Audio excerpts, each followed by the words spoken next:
legit didn't mean that. Sorry! You freaking shot me! I have no idea what this button does. You want to figure it out together, or you want to help?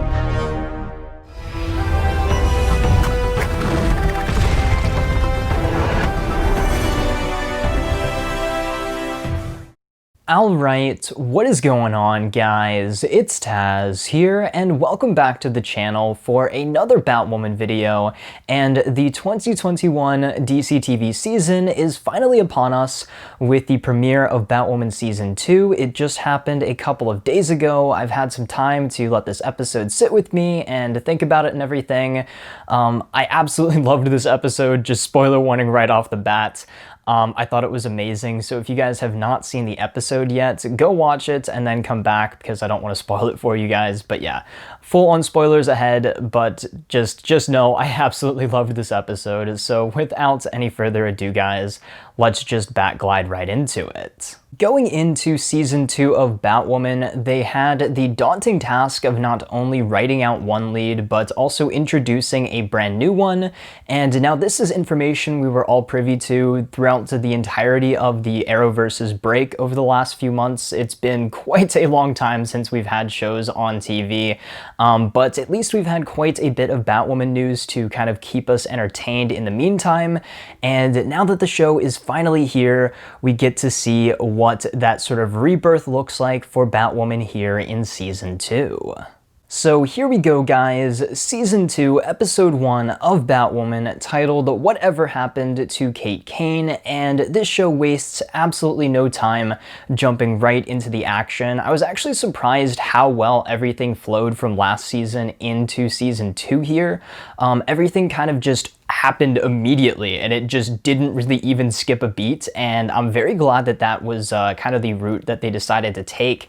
So it doesn't really seem like any time has passed since Season 1, and the feel of the show is still the same, but it just kind of has this new reinvigorated energy because we of course have a brand new lead, that being Ryan Wilder, played by Javicia Leslie. So right off the bat, pun intended, we are introduced to Ryan Wilder as she witnesses Kate Kane's plane crash and she finds the Batsuit within the rubble, and this kind of sets off the string of events for this episode. We have Luke and Mary, of course, looking for the Batsuit because they think, well, if Kate was in the Batsuit, then she could have survived. But we also did see Alice there as well in that scene because she saw the plane crash and she's like, oh, my sister was on that plane. That wasn't supposed to happen, and that gets brought up a little bit later on in the episode. So yeah, it was great setup. I thought maybe it was a little convenient that, hey, this plane decided to crash right outside where Ryan had her van parked, but convenience for convenience sake, we had to get the plot rolling one way or another, and I'm totally fine with it. But that is kind of our setup for the episode. Ryan has had a tough life and we get flashes of her backstory and everything throughout the episode. Her background ended up being quite the sad story, and you know, it was a lot more detailed and a lot more intense than I thought that they were going to go just within this first episode. Now, we obviously knew a lot about her past from all of the casting and everything like that, and I think we'll get a lot more in next week's episode, as it's titled Prior Criminal History, so it seems like we'll be learning quite a bit more about Ryan as we progress through these first couple of episodes. But I really love what they did with her backstory and everything in this episode, as she is somebody who has kind of been beaten down by the system and everything like that, and she just kind of wants to you know, she wants to make a difference. She wants to make her mother proud. She, you know, has gone through a lot in life, and if she has now found the Batsuit and she can do something with it, she's gonna do it. So, you know, I think that that was great. I think that was great setup, and there's so much potential here now for the character of Ryan Wilder going forward.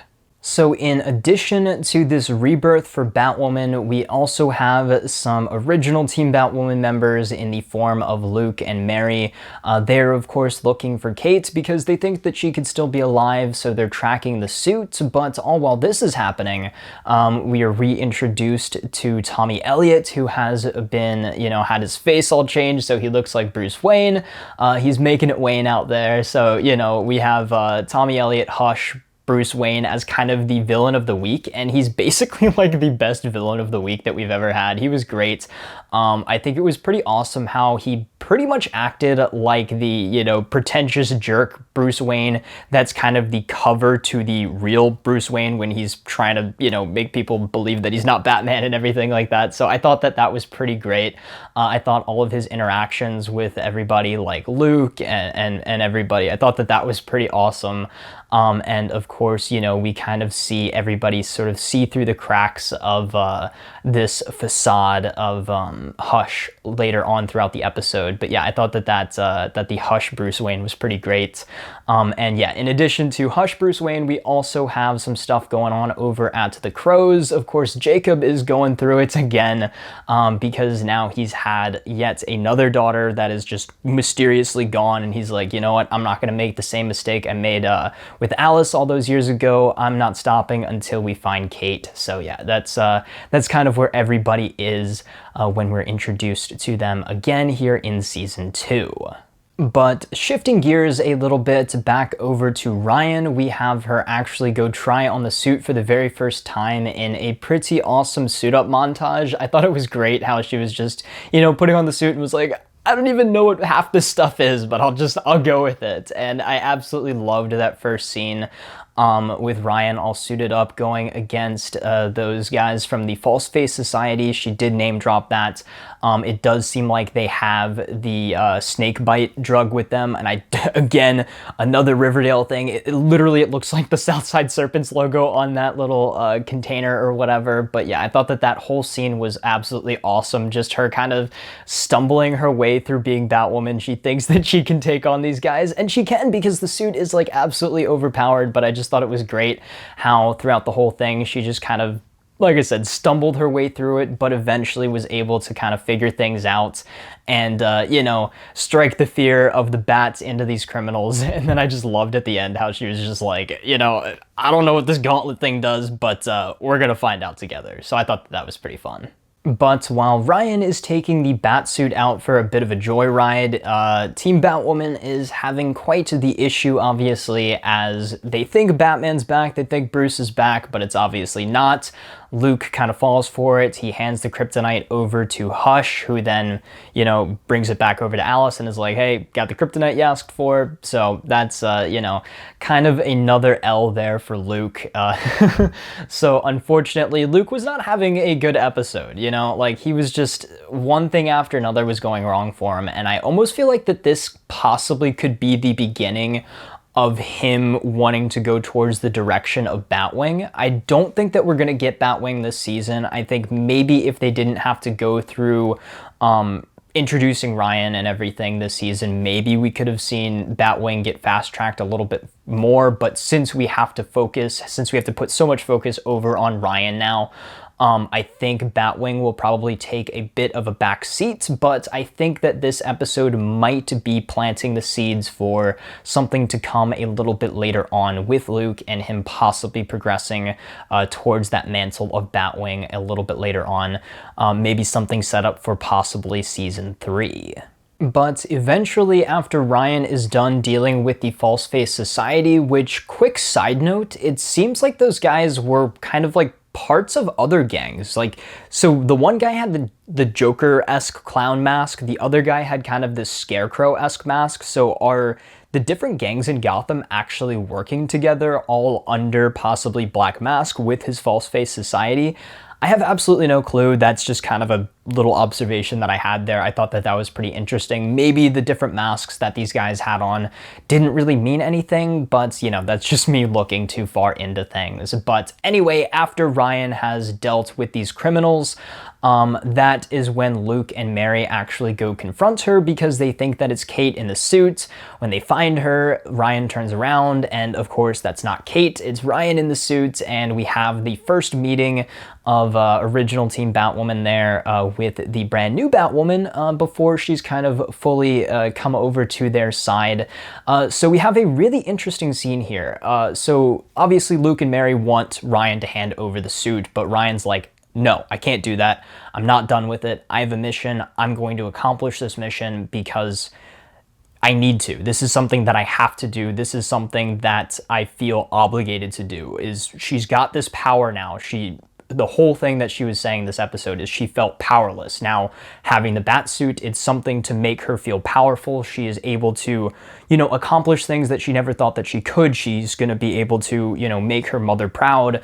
As she said, also, she's going to, try to kind of basically rise above the hardships that she's had in the past. And I thought that this was a really great scene, probably my favorite scene of the episode, just because it was just a dialogue scene. There was no action or anything like that, but it was just a super powerful scene because you could really see sort of the emotion and how much it meant to Ryan to actually now finally have something like this bat suit and everything. So I thought that that was great.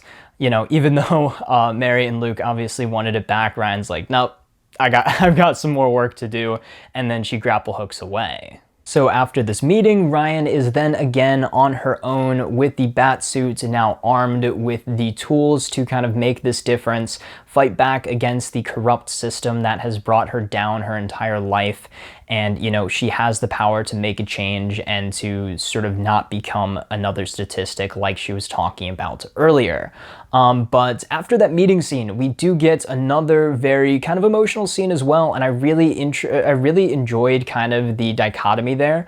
Between Ryan and Mary both doing their own separate research. Ryan was looking through, the newspaper, looking at Kane, because obviously she knew that Kate was Batwoman, and she kind of had this preconceived sort of like, oh, she was just like, didn't like her. She was rich and she was Batwoman. Oh, well, but she read a little bit more deeply into things, and she saw, all the good that she did as not only Kane, but also as Batwoman. And she was like, oh, well, this is kind of maybe a symbol I can get behind as far as the, Batwoman mantle goes. And then we had Mary researching Ryan and learning more about her. She got some sort of insight on to the backstory that we were getting through the flashbacks in this episode. She figured out what happened to Ryan's mother. She was killed by Alice and the Wonderland gang. So that's kind of that connection there is, Ryan wants to be Batwoman to go after Alice now because she wants, she wants to get vengeance for her mother. And that is totally, something that you can get behind and root for as well. So, it's cool that Ryan and Mary kind of have this interesting connection too, is because like they mentioned in the episode, both of them had their mothers killed by Alice. So, that kind of brings them a little bit closer in a way, is Mary's sort of, going to this point where she's like, oh, well, Ryan's maybe not that bad. Maybe we should give her a chance as the new Batwoman. And then Ryan's kind of like, oh, well, maybe Kate wasn't too bad as Batwoman either. So I think that that was a really good scene as well. And kind of something that I predicted from the trailers and everything like that. It seemed like Mary would come around on Ryan a little bit quicker than Luke would. And one more thing, though, that I thought was interesting, too, about this part of the episode was the fact that they confirmed that Alice was the one that killed Ryan's mother. Now, if you remember back to a lot of the casting descriptions and everything, when Ryan Wilder was first, being talked about, Scarecrow was kind of the character that was said to have killed Ryan's mother. So maybe that was just something that they used for casting as to not spoil the Alice connection.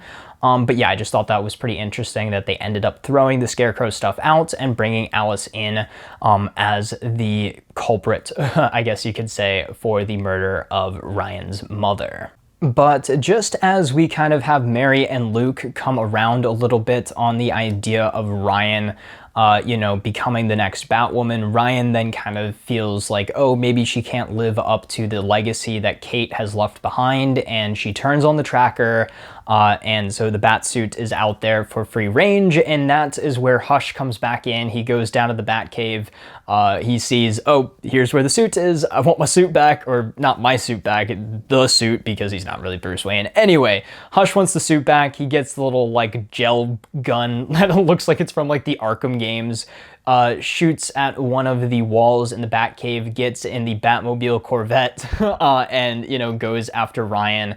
And this is where we get kind of the big action scene of the episode. We have a bit of a, you know, medium speed chase, I guess you could say, of the Batmobile and Ryan's van. I thought that was funny. She was like, am I being chased by Batman? And they were like, no, that's not him. That's actually Tommy Elliott. That looks like Bruce Wayne. Anyway, just run, just go. So I thought that was funny.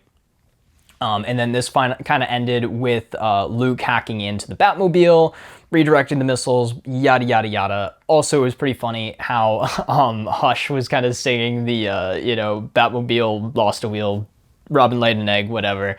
I thought that was funny as well. Everybody's kind of blowing that out of proportion. Like, Robin confirmed in the Arrowverse. I don't know. Probably. Maybe. Who knows?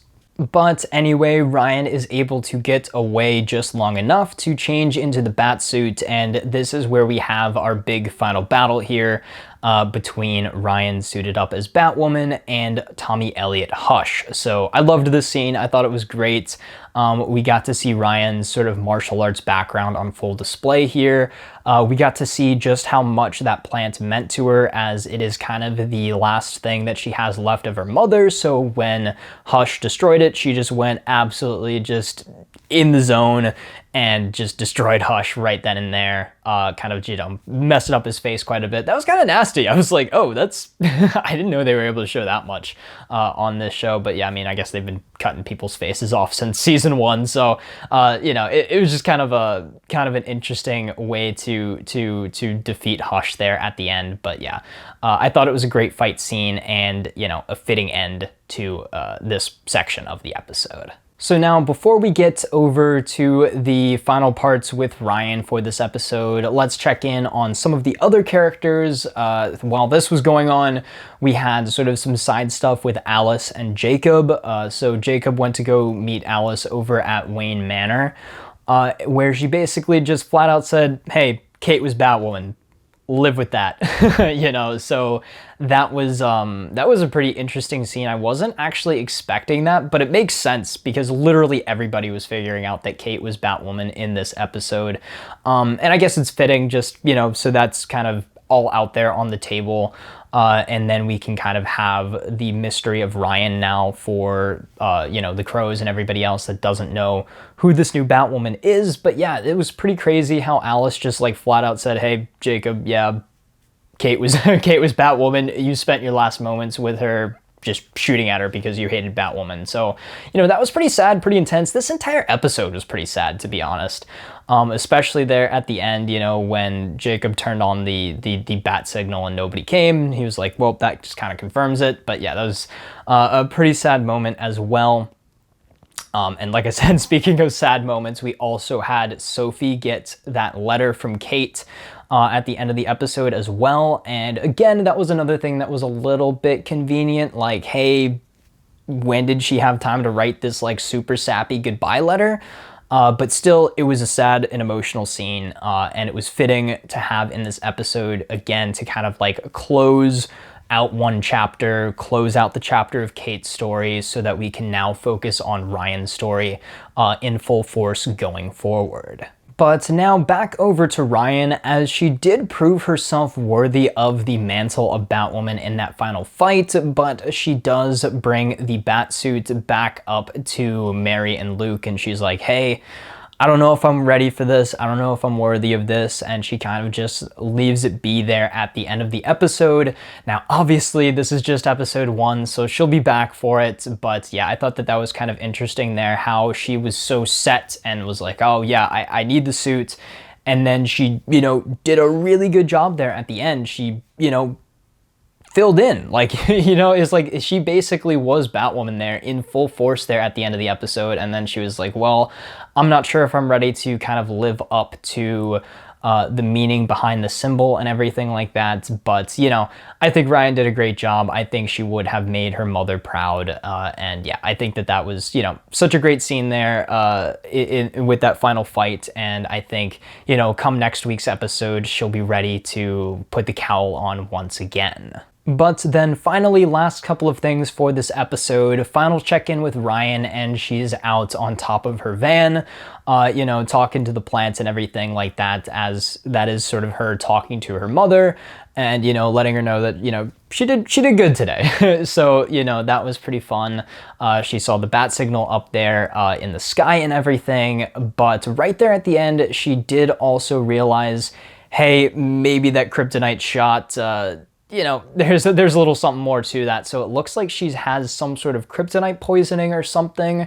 I'm sure that will be addressed relatively soon, unless it's something that they decide that they want to have linger for a while this season. I'm not super sure on that, but I wouldn't be surprised if it's something that gets solved relatively quickly within the next episode or two. But yeah, just remember, kryptonite poisoning, that will probably come back soon. But then finally, the cliffhanger for the episode, Alice gets a letter from Sophia basically saying, hey, now we're even. She takes credit for, you know, killing Kane. I'm not sure if they're really gonna go down the route and say that, yeah, she's dead, or maybe Sophia has her off somewhere. I have no clue, but we're led to believe now that Sophia is the reason why the plane crashed, and, you know, she's there to just kind of get even with Alice. And maybe it'll be a mystery this season. Maybe it'll be like, you know, Kate is off somewhere else. Maybe Sophia has her locked up somewhere. But, you know, I really don't think it matters, to be honest. Like, I don't think we're ever going to see Kate again. So if they do any more with this, I feel like it might be a little pointless to go down a whole mystery thing, like to think that she's dead and then she's not really dead. Because I kind of thought the whole point was just kind of write Kate out so that we can have Ryan now as our lead. So I don't know. It's kind of up in the air now. I feel like it's about a 50-50 chance whether or not they'll just say, yep, she's gone, she's dead, she's not coming back, the end, or maybe there will be a little bit more to this mystery. And of course, it is tied to Sophia. So, you know, Alice versus Sophia, and I'm sure Sophia will come in as kind of like the big bad for this first part of the season. As we've already heard from press releases and stuff like that, she will be one of our big bads going forward. So there we have it, guys, my review for the season 2 premiere of Batwoman, our introduction of Ryan Wilder, our mystery around Sophia, Kate Kane's disappearance, Hush Bruce Wayne as the villain of the week, all this craziness. I just absolutely loved it. It was a great return to DCTV. I thought, you know, it was such a strong beginning for the season. I can't wait for the next episode and the rest of the season going forward. This was a show that I was super excited for going in, and this season 2 premiere episode definitely did not disappoint. So yeah, guys, all in all, absolutely loved it. I completely forgot how good the episode looked like, or how good the show looks. Like, it's shot very well, it's framed really well, it's got kind of that HBO Max budget because that's where it's going to go for streaming once the season is all complete over on the CW. Well, yes, when it's being aired like live on CW, it kind of butchers the quality a little bit. Like, the bitrate's so bad, I don't know. But if you go watch it on like the CW app or on their website or something, there you see it in full quality and you're like, wow, this show looks really good. So yeah, you know, that's just me being somebody who loves just, you know, film and all that stuff. I thought it was great, but yeah. Anyway, guys, really loved the episode. So yeah, just let me know what you guys thought about all of this down there in the comments below. What did you think of our introduction to Ryan Wilder? What did you think of the episode in general? What are you most excited for going forward? What do you think around this mystery of Sophia and everything? Just let me know your thoughts on all of this down there in the comments below. But until next time, guys, it's been Tazz, and I will see you guys in the next video.